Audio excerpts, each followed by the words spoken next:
Hi there.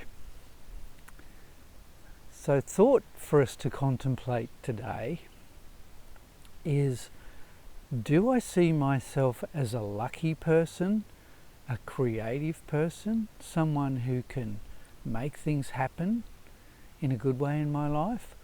Or do I feel I'm more of a person who life makes things happen to me and perhaps not so lucky? It's a very interesting one to consider. Where do I fit? How good am I at making good things happen for me in my world? Topic for today: making love for women. Now, you've probably already noticed that I'm not in fact a woman. So what's a guy like me got to tell women about making love? Well, my qualifications in that area is that I've listened to many women for over 40 years now. And the one beautiful thing I've found about most women is they're very good at communicating. They're quite open to sharing how they feel and what they're experiencing. And that has a lot to do with how that shows itself in the act of making love. So let me explain what I mean by that.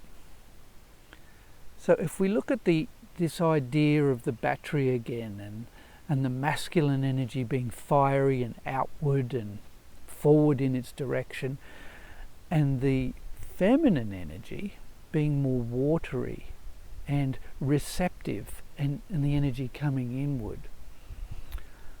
I've found over the years, as I've listened to a lot of women, as they've shared their frustrations, their problems, that it usually boils down to that a lot of women have had problems in their love life because they haven't had a chance to unload the stresses and the tensions that they feel.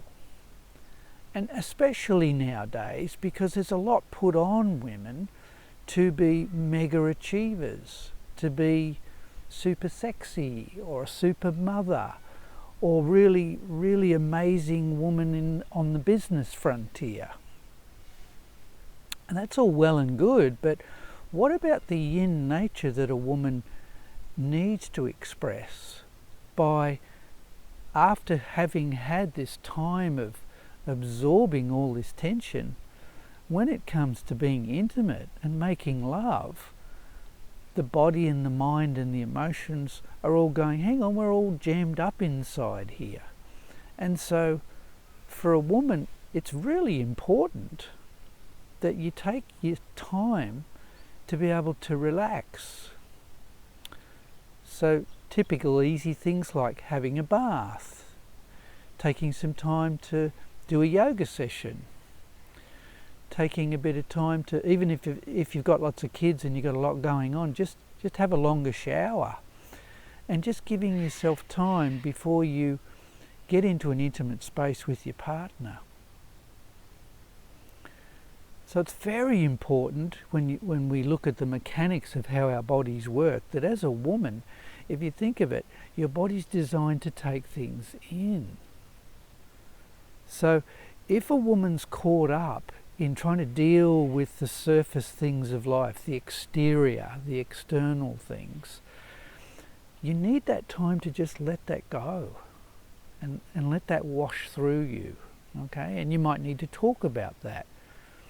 You might need to move through that to let that tension go out of your body before you can then be ready to experience a deeper, more profound intimacy and actually make love with your partner, instead of just having a sexual release, which, as I've learnt from listening to women over the years, as time goes by, many women become really frustrated with sex.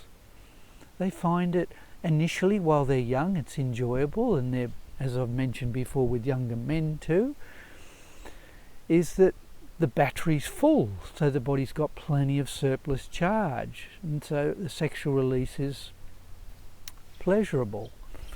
But for a woman, as she deepens and grows and develops, her body's saying, I've got to go deeper. And that applies also in the bedroom, in making love and merging with your partner. What does that mean? That means that if a woman's going to experience a sexual release, an orgasm, our modern society has tended to make sex so devoid from making love and intimacy that it encourages women to be like men, to just have a quick orgasm, to have a clitoral experience. And that might be part of the process to start the ball rolling. But as a woman, your body says, I'm water. I have waters that run deep inside of me. I need to be warmed up. I need to be given time to relax and release and discharge the tensions that my body's carrying. And if I'm going to make love with my partner, then that is a normal and healthy and necessary process. And so for many women, if that doesn't happen, they don't experience a deeper, more fulfilling orgasm. They don't have a body release, what's known of in traditional medicine and indigenous cultures, as they call it, the valley orgasm. The orgasm where the whole body is releasing tension and the energies are charging and balancing with their partner. And even if the woman's in a lesbian relationship, one of you has to take the fire energy and the other one has to receive that. And then the energies and the polarities balance. The fire and the water balance together, as I've mentioned in previous videos. And in that process, the body has a profound, deep release. And that energy goes up the spine and goes above the head to the soul plane, to the heavenly plane. And so for many women, sex is just a clitoral tension releasing experience, and as I've said, it becomes very unfulfilling. So what do you women really need and want? Is you want depth. You want to be penetrated tenderly, lovingly, gently, and let the fire and the water build so that the tension can release itself, and then there's more and more deeper waves of pleasure are going through your body. And then you're allowed to let your deeper self emerge. And it's a most profound, beautiful experience.